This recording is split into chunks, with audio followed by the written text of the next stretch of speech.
welcome to this special broadcast on German Chancellor Olaf Scholz's visit to India. He is in India for the 7th Intergovernmental Consultations between the two countries, and we'll be joined by experts to talk about the overarching agenda and deliverables or expected outcomes of Scholz's India visit on this special broadcast. I'm your host, Munmun Bhattacharya.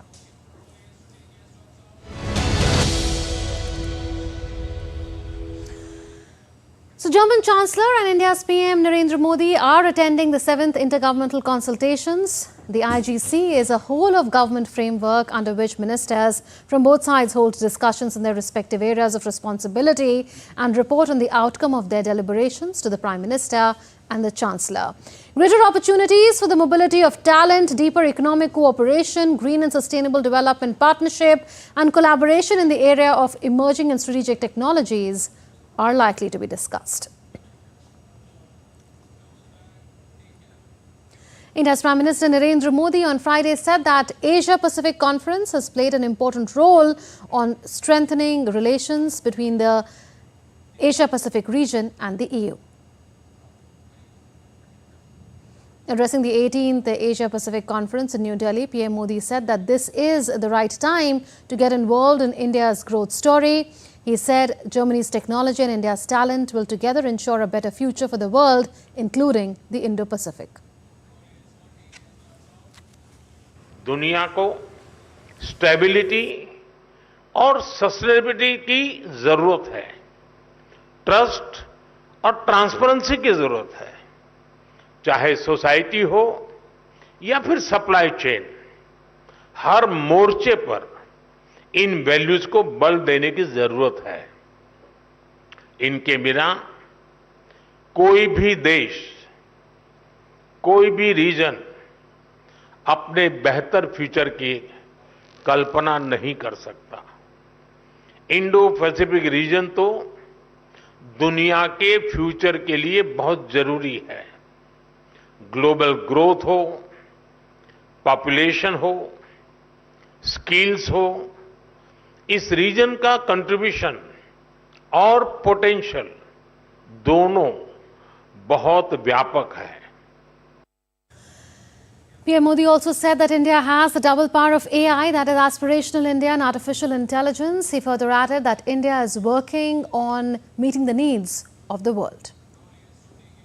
आज Bharat democracy, demography, demand और data, इसके 4 मजबूत pillars पर खड़ा है। Talent, technology, innovation और infrastructure Bharat की growth के टूल्स हैं। इन सभी को ड्राइव करने वाली एक और बड़ी ताकत आज भारत में है। ये ताकत है एस्पिरेशनल इंडिया, यानी एआई, आर्टिफिशियल इंटेलिजेंस और एआई एस्पिरेशनल इंडिया की डबल ताकत भारत के पास है। और एस्पिरेशनल इंडिया को हमारा यूथ ड्राइव कर रहा है। German Chancellor Olaf Scholz emphasized on having more cooperation with India and the need for a free trade agreement between India and the EU. Scholz inaugurated the Asia-Pacific Conference of German Business in New Delhi on Friday. He also addressed the 18th Asia-Pacific Conference of German Business along with Prime Minister of India, Narendra Modi. German Chancellor said his country is working with full force to make a new policy to allow skilled workforce of India to work in Germany.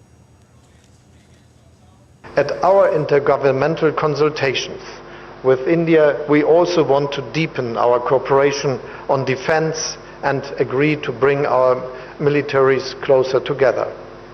Our overall message is clear: we need more cooperation, not less.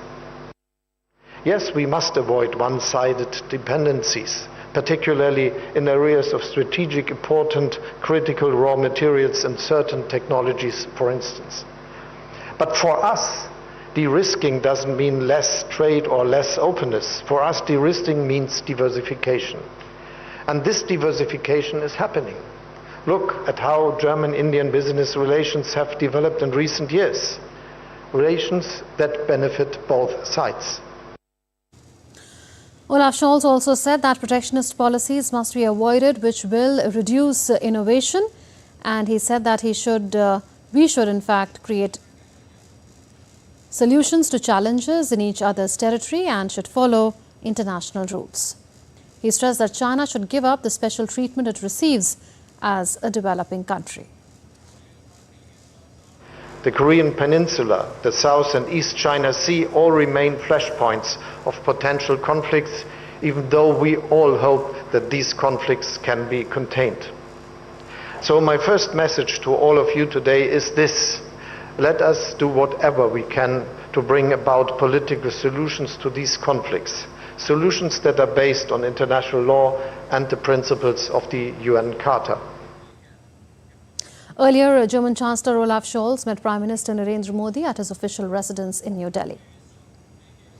Prime Minister Narendra Modi welcomed the German Chancellor at his residence and said that both leaders are close partners, and in fact both the leaders held talks in areas of responsibility, which is the format of the Intergovernmental Consultations, wherein principals of the both countries head this consultation mechanism and officials report on the outcomes of the deliberations to them.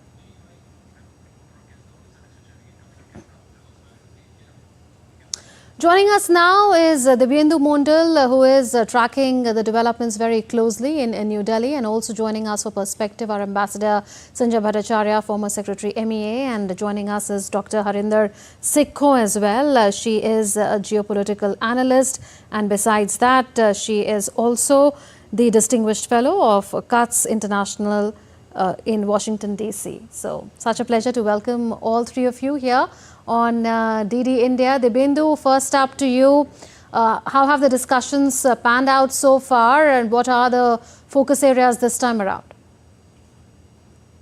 Well, Munmun, here at the Taj Palace, where I am currently, the 18th Asia Pacific German Business Conference is underway.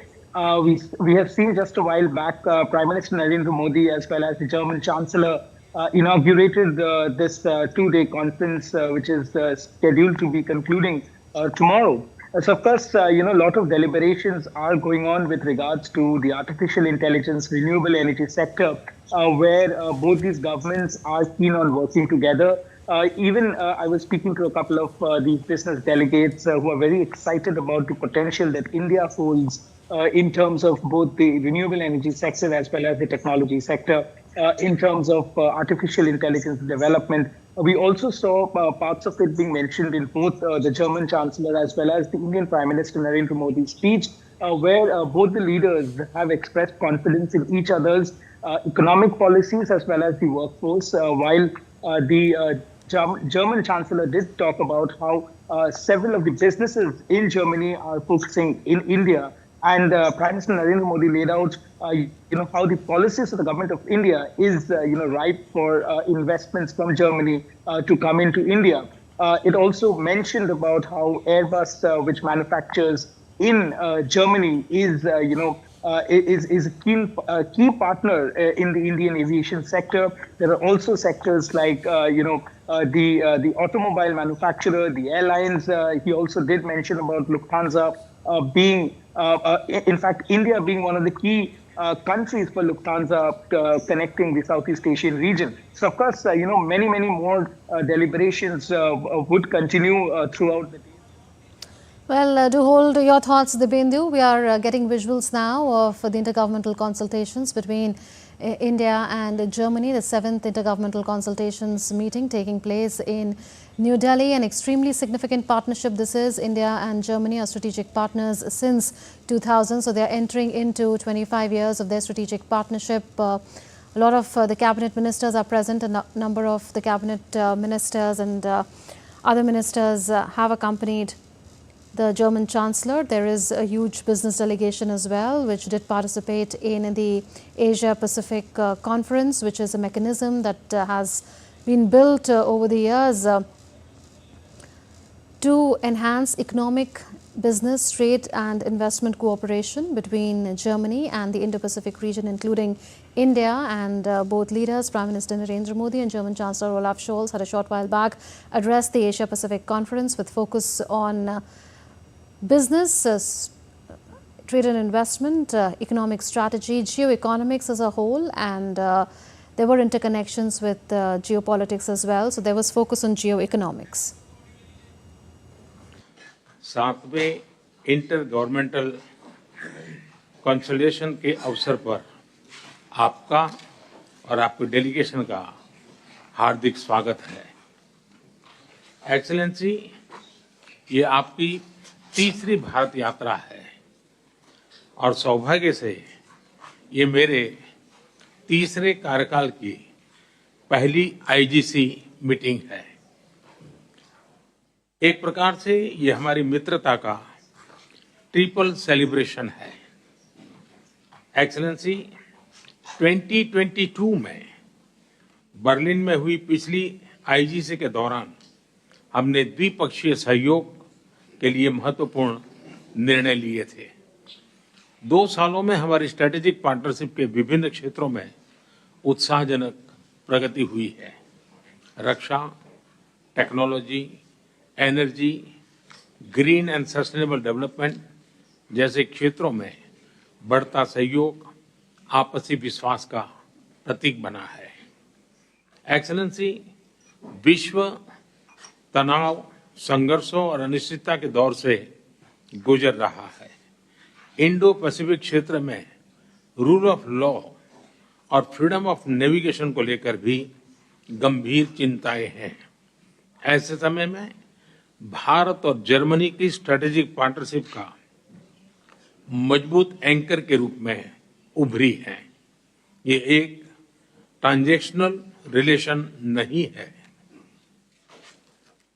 यह 2 समर्थ और सशक्त democracies की transformational partnership है।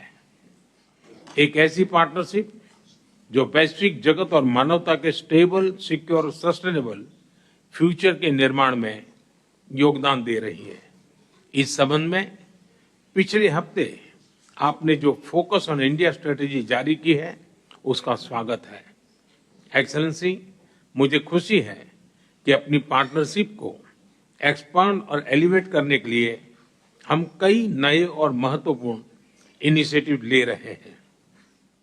Whole of government से whole of nation की approach की ओर बढ़ रहे हैं।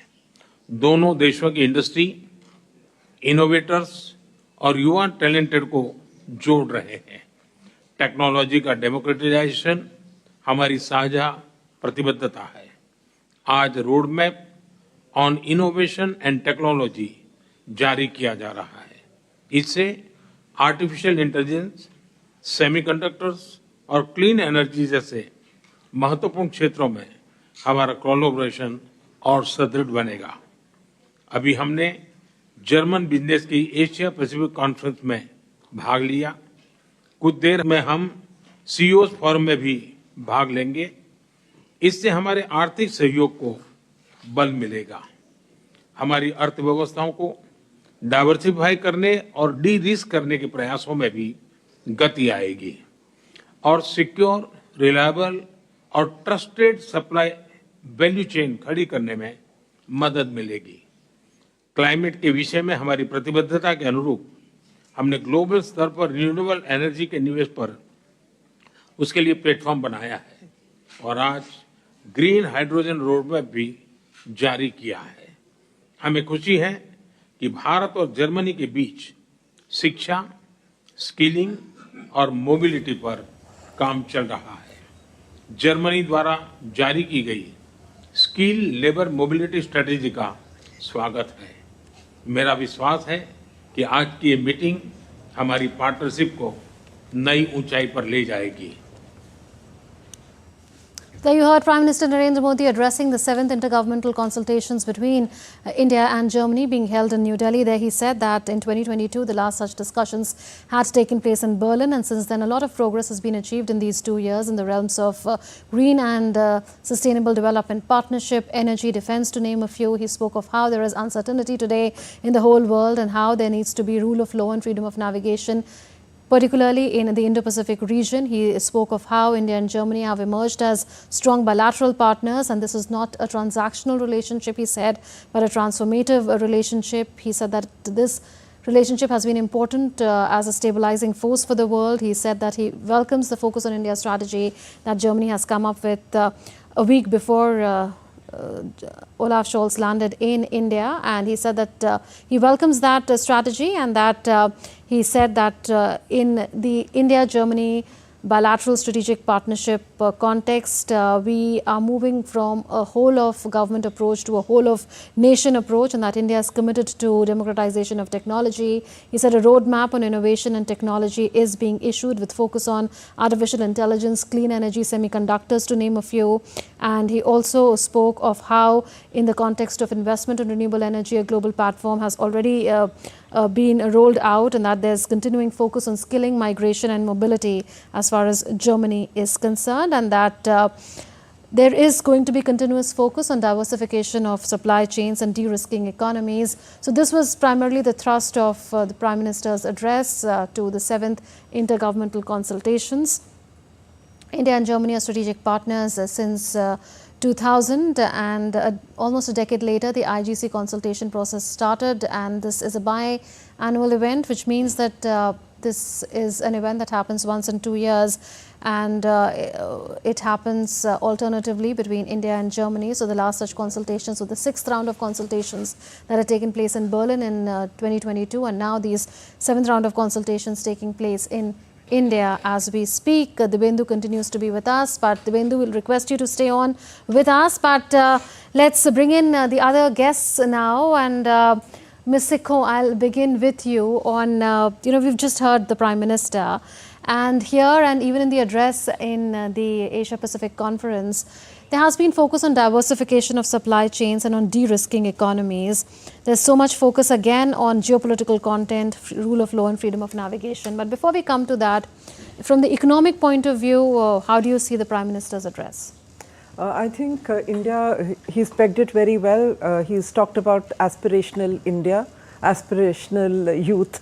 And I think that really plugs in India and Germany, because it's the number of foreign students in Germany, the highest number of students are from India. And also there has been an increasing, there's been gradual increase in trade between India and Germany is India's largest trading partner in the EU. So now I think the need is to make it more strategic. The Prime Minister has talked, rather the German side has talked about, coming up with an FTA between India and the EU, which you've also mentioned in your opening remarks. So I think there is a desire, but now we really need to identify those core areas which fit in with India's interests as well. We just cannot open ourselves to unequal competition, etc. We need technology. We need areas of artificial intelligence, smart cities, skilling our manpower. Now, those are the areas we really need to factor in when we are talking about India and Germany and harnessing and bringing in India's youth into this overall program. So from India's side, that is the aim, but I think there's more, where we've really made an impact is in the geopolitical domain, and I think you're coming to it later, or should I touch upon it? Yes. I'll take that though to Ambassador Bhattacharya now. Ambassador, these are not islands, geopolitics and geoeconomics, and we are seeing that play out in the Indo-Pacific region. And after the COVID-19 pandemic, we saw that there was so much concern around the world on concentration of supply chains just in China. Then there was the whole concept of China plus one, which is now being welcomed by the whole world. There are various mechanisms that are taking forward that concept. And today, in the same address, the Prime Minister speaks of freedom of navigation and rule of law in the Indo-Pacific region. He also speaks of the need to diversify supply chains and de-risk economies. How would you characterize the thrust of his address? So, as you know, I see the India-Germany relationship as one of the most consequential relationships that we have in Europe. And today what we see is the convergence of the very strong bilateral strategic partnership, which is quite widely encompassing different areas with the geopolitical or the Indo-Pacific context. And it's very fascinating that sometime back, the European Union and Germany had come out with their Indo-Pacific outlook and strategies. And last week, the German side came up with another paper called Focus on India. So in other words, what we see is that this convergence of the strong bilateral potential and plugging it in with the geopolitical is now coming about. Because India today has not only become the fifth largest economy, but is also the fastest growing economy today. And China is an economy that is facing certain inherent deep inconsistencies. And therefore, the China Plus strategy that you referred to, which sometimes is referred to in the European context as de-risking, is happening. But more than that, a lot of new investments, particularly when we look at future of jobs and future of industry, future of the data and data governance, that could come, which has not yet gone to China, could actually potentially go to other places. And I think that's where the discussion is. So if we look at the kind of priorities that they set out for themselves, and see four broad areas where India and Germany are seeking to advance their interests collaboratively together. The first is defense, which has a bilateral as well as a geopolitical context. After the visit to Delhi, the Chancellor will be visiting Goa, where he will be inspecting the visit of two German naval ships. We also know that the Germans are very closely plugged in with our defense industry. And that is going to be a collaboration that will have broader than just bilateral context. What we do, the military or naval exercises in the South China Sea, where countries from the European Union have now become involved. So this is a widening ambit. And I see that need, and both the Prime Minister and the Chancellor referred to this particular aspect about the need for peace and stability, so that the aspirations can continue to develop and to live in a rule of law environment, so that these inconsistencies that come about, we've seen a lot of that in the South China Sea, don't continue to play the part that we have set out for ourselves. And I think Germany is very determined to play that role today. Yes, we are also waiting for the press statements by the two principals, Prime Minister Narendra Modi and German Chancellor Olaf Scholz, and also the exchange of agreements between both the sides. But before that, let me go across to our correspondent, Dibyendu. Dibyendu, what is the sense that you got from the Asia-Pacific Conference, and what are the emerging areas of cooperation that hold the most promise and also interest as far as both the sides are concerned, India and Germany? Well, Munmun, as I've been here since morning, and the two key things that I've been picking up from both the industry leaders as well as from both the leaders' speech this morning is, of course, cooperation in the renewable energy sector as well as in the technology sector when it comes to artificial intelligence. It seems both the countries are excited to invest, attract investment and invest in India in these two sectors. We had also attended a similar renewable energy sector conference in Ahmedabad just a month back, which the Prime Minister also mentioned in his speech. Of course, Germany says that they have a lot to offer in the renewable energy sector, which could be seen in terms of investment coming into India in this sector.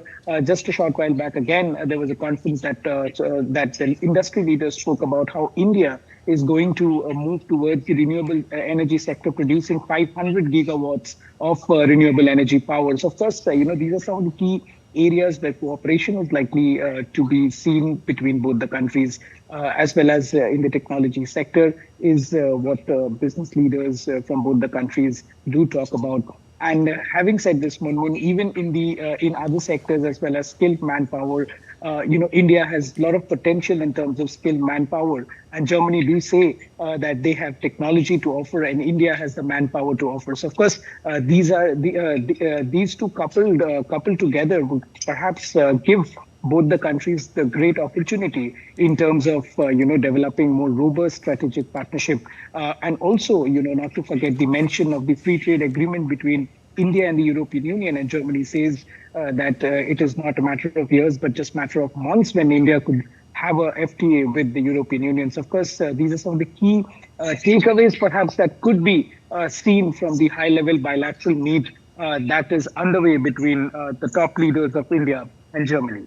Right. And the Prime Minister did say that a roadmap on innovation and technology is being released during the course of the visit of the German Chancellor. So that shows that even in the realm of trade and investment, innovation and technology, and so a lot of private enterprise would be a continuing focus going forward.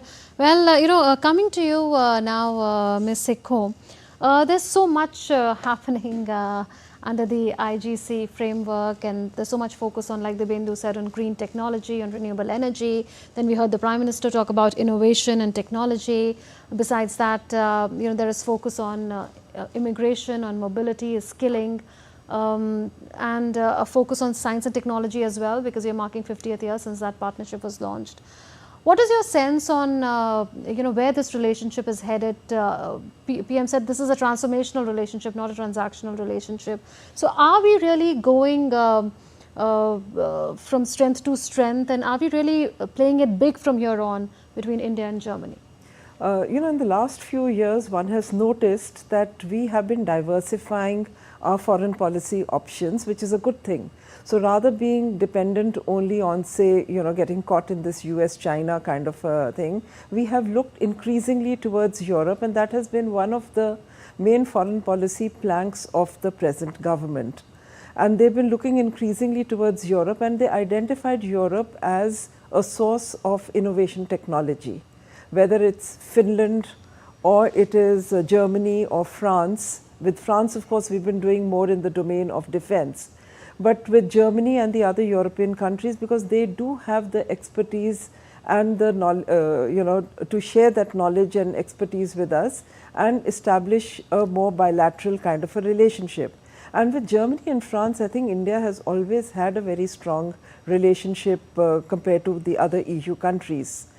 And now what I find is that both sides realize that India and Germany have a lot to offer. I mean, they have the democratic background, of course. But what has been noticed is, as came up earlier, is the innovation technology, skilling manpower and energy and all. But besides that, where Germany has set aside its inhibitions is in, they've signed in April 2024, they allowed the sale of small weapons, small arms to India. We had come under some kind of sanctions. They were not. Earlier we used to import. Earlier we used to import small weapons from them, these rifles and ammunition and all. And then I think because of certain concerns, political concerns, human rights and all, which the EU Parliament always raises, Germany stopped giving those weapons to us. But then in April 2024, they have removed those restrictions on sale of small weapons to India. So I think this is a precursor to bigger cooperation in the domain of weapons and small arms, and also in the maritime domain. Ever since Germany came up with its Indo-Pacific vision in September 2020, they identified that India could be a partner in strengthening their outreach to the Indo-Pacific. And Germany has realized that China, because of 9-dash, and it's becoming very aggressive, because despite the fact that Germany had very strong trade relations with China, they have identified China also as a threat to peace in the Indo-Pacific. And maybe they did not want to get into the Quad mechanism. And the Indo-Pacific Vision document talks about strengthening relations with India. And that's exactly what the Australian government did a few years earlier. So I think there is this growing recognition amongst the countries independent of these bigger multilateral arrangements that India by itself has a lot of inherent strengths, and you can and they can do work bilaterally with India in strengthening supply chains and building bridges to the smaller countries in the Indo-Pacific and East Asian region. And I think India and Germany since 2022, they've stepped up their maritime engagement.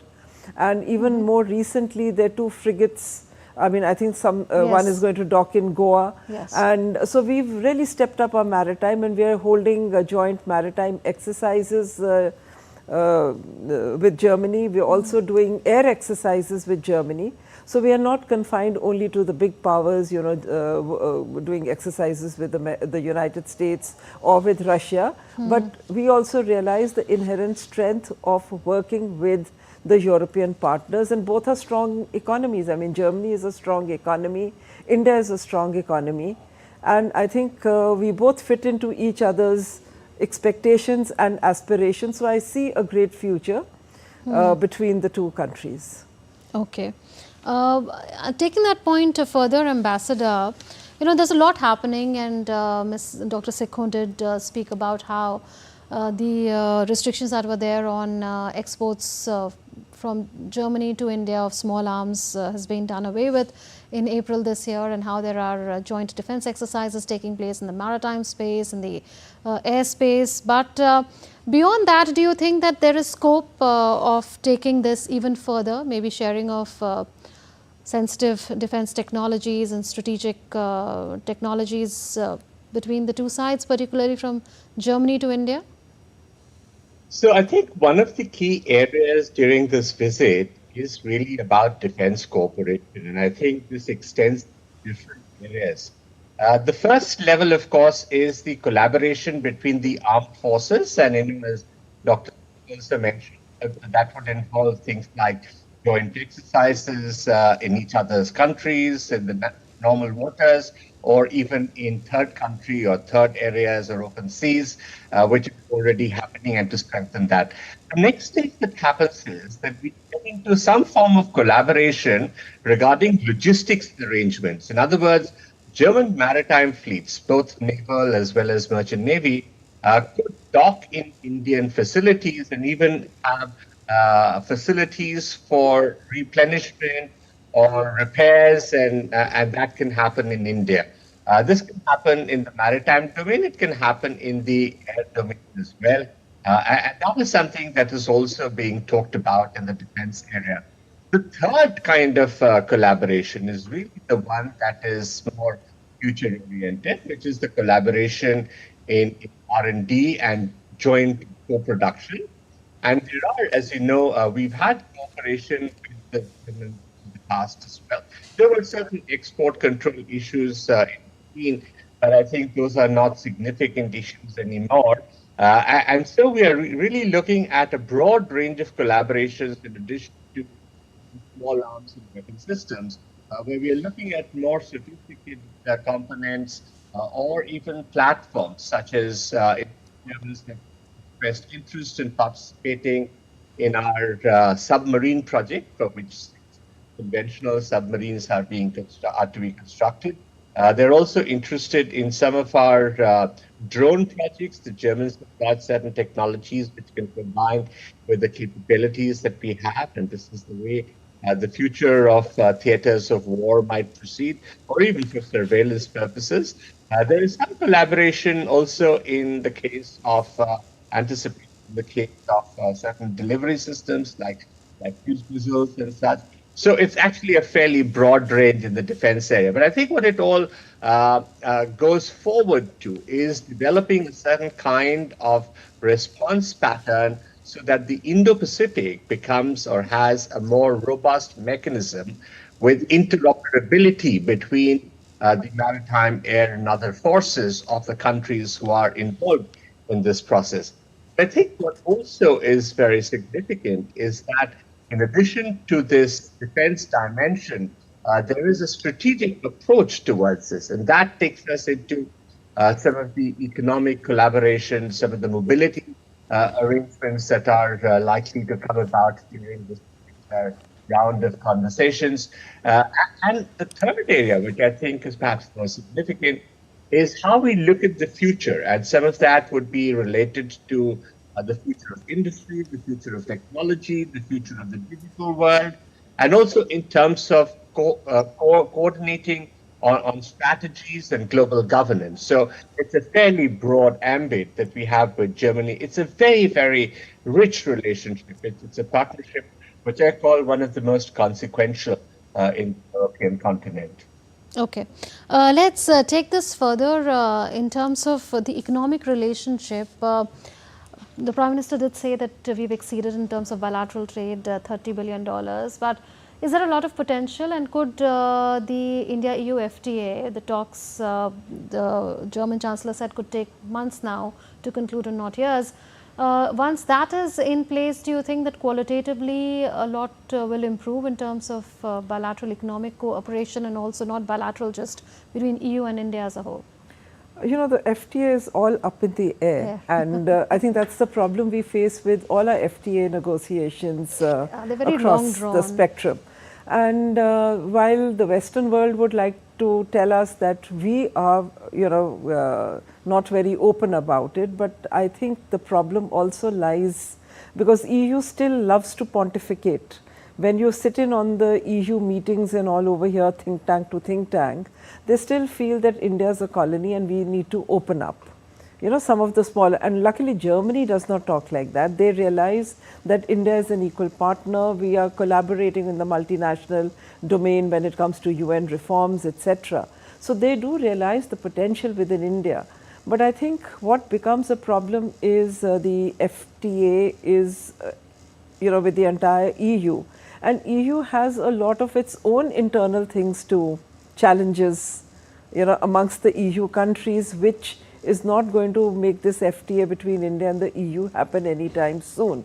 So I think the area to look at is the Germany-India bilateral trade, and that has increased a great deal.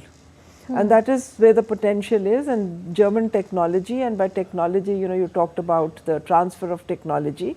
Let's not look at the hardcore strategic technology, which is another ball game altogether, but we can look at technology for modernizing our healthcare systems, setting up these innovation hubs to train our manpower, to make the Indian youth more employable and to take advantage of AI rather than create a class of delivery boys. Can we train this Indian youth and help them become a part of the India growth story? So I think those technologies, like joint setting up centers of excellence or training centers in India, that is what we really need to aim at rather than look at the hardcore technology. That's what we keep on aiming with the United States, and it's not happened.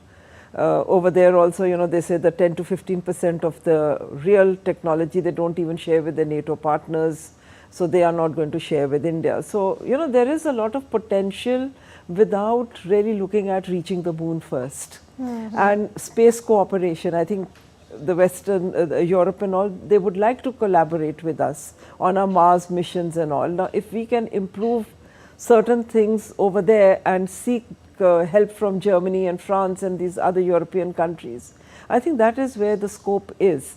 And, so it's actually a roadmap. And if we are on the right track, I mean, considering where India was and where we have come, and we don't really have to sell ourselves because we are being sought now as an independent power in our own right. We are viewed in a very positive light. So I think the potential is great. The future between India and Germany is great. And we could reach the 30 billion, but provided, we overcome. We already have exceeded, we've exceeded 30 yeah, billion, sorry, we've exceeded 30 billion, and I think we want to go to the next step. And so I think there is a great deal of potential, and it's technology, because German superiority in technology, and it needn't be necessarily be defense technology. Yes, it's across domains. Yeah, it's across domains. Especially in the context of Industry 4.0. Industry 4.2 automobile also. Particularly. And, yeah, automobile is happening, but I think we really need to plug in the people to people. The Ariha case, if we get time, we'll come to that. Yeah. But Ambassador Bhattacharya, taking the point that she was making forward, there's so much focus in Germany on getting skilled talent from India and various Indo-Pacific countries, and there was a mention of that in Olaf Scholz's address as well. There is a huge shortage of blue-collar workers there in Germany. They want a lot of workers who are skilled to go there and work. But from the Indian perspective, would it be a great idea, like Ms. Sikko, Dr. Sikko was saying, to have centers of excellence, to have Indians trained in what is really required in the present day world in terms of employability? Would you say that that there's more cooperation that can perhaps happen in this domain as well? I think Germany is one of our closest partners in this particular domain and has been so for a very long period of time. Because when you are looking at the aspect of human resources, it's a very deep issue which starts from the education aspects. And Germany has an outstanding apprenticeship system which has partly been incorporated into the new education policy, and we are collaborating with the Germans so that we can have this dual track of, the research or academics on one side and the apprenticeship on the other, and there should be certain possibilities of movement between the two. And, the collaboration has made good progress. And I think what that does is it sets you up for the appropriate kind of skills that are required by the industry of the current times, because there's no point in training people for skills that are no longer required, and therefore need to train people for the requirements that connect with industry and the corporate world in the skill sector is very, very important. We've done this to some extent with some of the Gulf countries where a lot of blue-collar workers do go. But, the potential and the population dynamics of our country make imperative that we look at new markets. And so, the OECD is obviously one of them. We had started a process of negotiations with the European Union to start off, which led to on the common agenda for migration and mobility. And that led to a process under which we negotiated mobility and migration partnership agreements with a host of countries in Europe. Germany and France were one of the earliest ones. And today we are on the cusp of actually concluding one of those special skills agreements with the Germans that, they have basically what that does is it recognizes India as a special entity which can provide professional skilled labor for requirements of the domestic industry, and therefore, or the service sector, and also for the future of jobs. And what that does is that then gives you a particular advantage over everyone else when you're entering that particular labor market. And that, I think, has already happened with Germany to a very large extent. We are now into the very granular detail of working out and fleshing out the details of that, the kind of skills that Germany requires, the kind of training mechanisms and the certification mechanisms that we find back in India.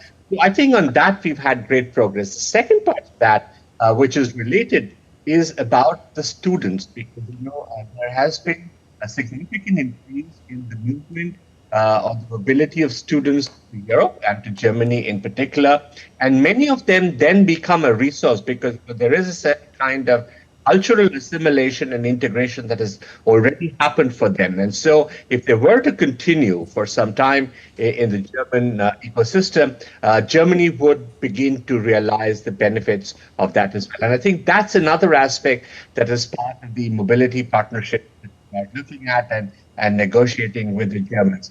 But I think the final thing that happens is that it is not just a question of being linked to the HR part of it, the human resources, but also to be part of the value and supply chains. And I'm so happy that Prime Minister referred to that in his opening remarks at the Intergovernmental Conference with Chancellor Scholz, because today what we need is to become part of the technology development. And because the lifespan of technology is becoming shorter and innovation has become such a critical element in realizing the surplus from that technology that you've created, you need to be part of innovation bridges. And so between India and Germany, we already have a very large number of these innovation bridges, which basically link up academics and industry and market on either side, so that the talent can be realized. The two things that innovation needs to do is to scale up and then to do a transboundary operation. And that is a very good example of what we are doing with the Germans, because then we get plugged into the generation of value or knowledge economy that we wish to be. And so become part of the value chain. And then, of course, that will lead to integration in the supply chain, which basically would happen when German investments come in or Indian investments go to Germany, and there is the requirement for components to be moved from one transfer, from one territory to the other. So today's world has become much more exciting in many ways, and I think the youth of today are quite adept. The policy making, the coordination between government and the corporate sector has also advanced to a very large extent. And so the future is what we're looking for. And Prime Minister referred to the aspirational India aspect. So, how that is going to plug in with that. Okay. Let's go back to geopolitics now, because like you were saying, India is part of the G4. And of course, there's Germany, Japan, Brazil as well in the G4 grouping. All have been advocating for a very, very long time for permanent membership of the UNSA. Some substantial forward movement did happen last time around. As UN enters into the 80th year of its establishment, a pact for the future was adopted. There was in-principle agreement. It was adopted by the majority of countries. We don't know the modalities yet, veto power or no veto power. That's again not clear. But do you think that this has been a binding force, and this has led to great strategic trust between both the countries, India and Germany? Apart from this talk about the UN, I think it's also the China factor, because Germany has the genuine concerns about what China did with the 9-dash line. They have 7 to 9. And while they were big trading partners, as I mentioned earlier, with China, they also realized that China was a big disruptor in the Indo-Pacific. And that is why Germany came up with its Indo-Pacific vision in 2020. So they do realize that Japan by itself had taken the lead under Prime Minister Abe. India, so rather than be a part of another grouping like the Quad, as it I think serves everybody's interest better to engage bilaterally and have these mini laterals, those plurilaterals, and no, I think those smaller trilateral agreements which have worked much better, and there is a sharper focus on what needs to be done. There's less of fluff over there, and then you identify the key areas bilaterally or in a trilateral arrangement and work together with one Indo-Pacific partner. India is here in the middle, and Germany from Europe, and Germany does have the maritime capability and capacity. So I think that is how India and Germany and Japan have really stepped up their cooperation, and Japan has always been very active in the Indo-Pacific. They've been the biggest ODI investors into India, FDI coming in. So I think the future is very good. Because the US is also, I think, stressed and stretched. So for us to keep looking to the US for everything, I mean, they do provide the overarching support, but they are bogged down in Europe. You don't know the next election, what the policies might be of a probable, I mean, in case it's Trump, he's already talking of tariffs. Yes, tariffs. So, I think the US is looking more inward. And I've just returned from the United States. There is no, the people are just tired of the overseas engagements, and they feel that their own economy has taken a very big battering, first in Afghanistan and now the war in Ukraine. So I think those are the pressing issues. So the Indo-Pacific is of primary concern to us and the Europeans who've got trade interests in the region. Everyone does. So I think what we do amongst ourselves does have a great potential and a great future. So you are saying this partnership in the UNSC reforms, and also the common concerns that are there around what's really happening in the South China Sea and East China Sea that's bounded both the countries together. Sorry to butt in, because the UNSC reforms, we don't know with the Chinese veto power, yes, because absolutely. They've always told us to not bring Japan along with us. They say something, and what happens about the UNSC reforms. So besides that, I think we really need to move ahead. Right. Ambassador, How close are India and Germany as strategic partners, and what is for the further scope in bringing the two countries closer strategically? I think we are already very, very close. As I said, it's the strongest partnership that we have in Europe. And for us, Europe is a huge factor as we move into a multipolar world. Even when we talk about the reforms of global governance, and I would insist that the reforms of the United Nations and its Security Council are extremely imperative. Just as the reforms of the WTO, the WHO, World Bank, the IMF are also required because they must reflect the realities of the current world. Otherwise, they cannot cogitate on the challenges and aspirations of the world today. And I do think that the Pact for the Future that was announced recently in the margins of the UNGA was rather inadequate, particularly when it came to the question of UNSC reforms. The G4, which includes Germany, Japan, and Brazil, along with us, has been fairly steadfast, and it wants to include the representation from Africa so that the Security Council can be more representative and able.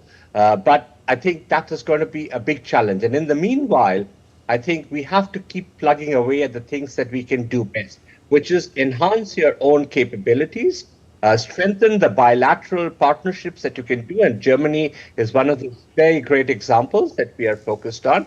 And the third part would be to work on the plurilateral arrangements, because the multilateral arrangement will take time to fix.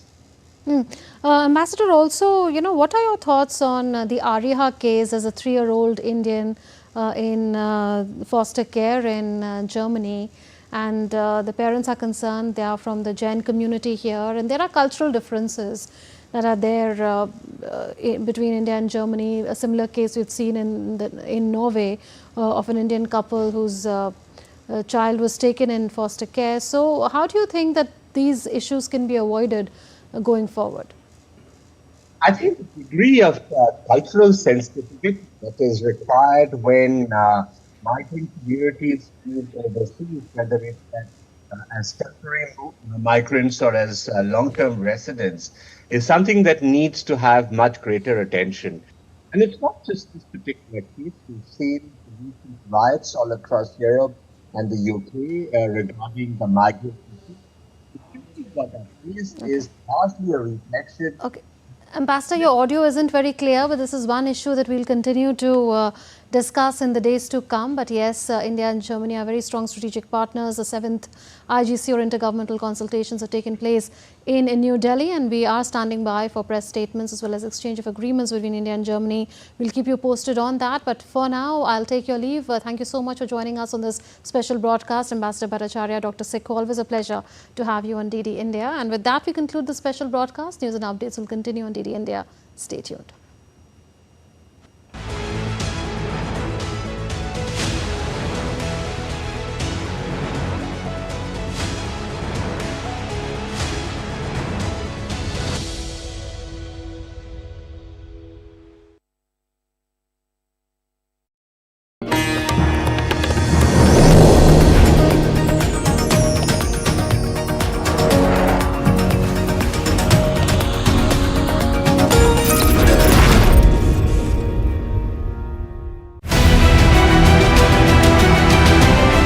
Who will be the next president of United States of America?